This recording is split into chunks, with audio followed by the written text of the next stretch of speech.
Hi everyone, it's Cathy Zielske here for Scrapbooking Cards Today magazine.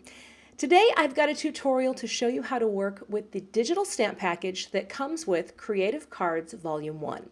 Inside the package there is a PDF, and all you'll need to do for that is open the PDF using Adobe Acrobat, print, trim, and get as creative as you like. But what if you want to have a little more control and customization? Well, that's what this video is all about.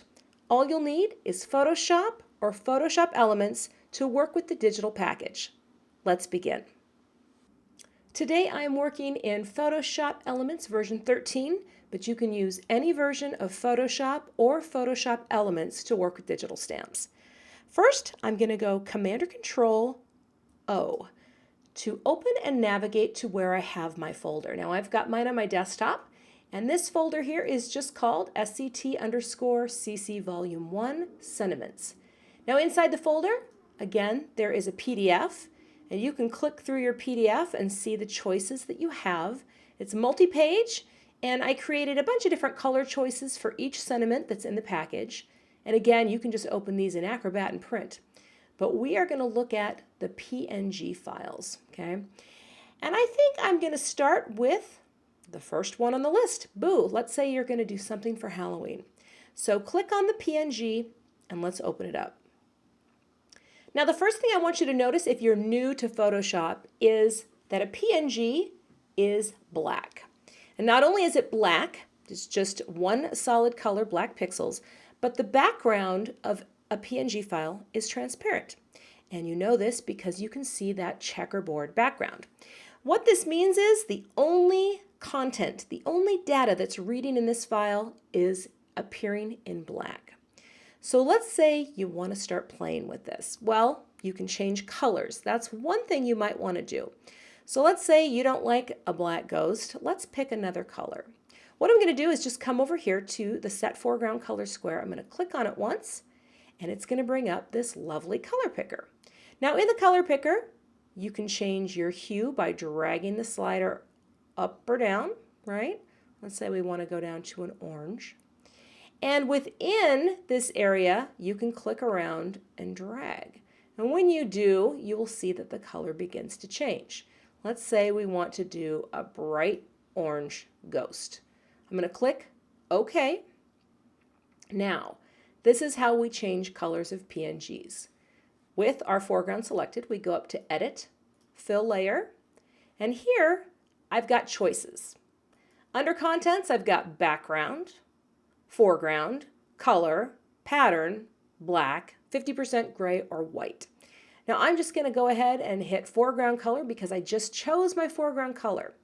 But one really important thing that you have to keep in mind here is the Preserve Transparency.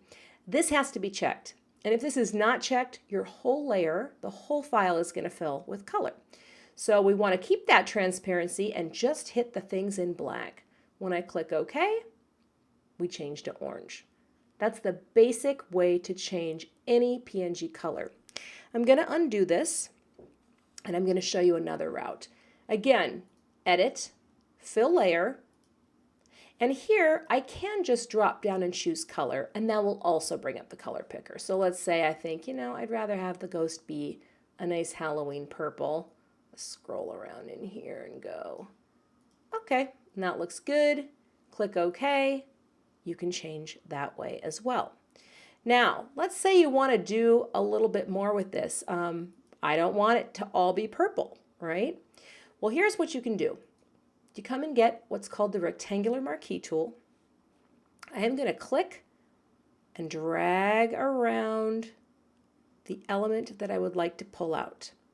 Once I've got it highlighted, I like to do this. Go to Layer, New, Layer via Cut.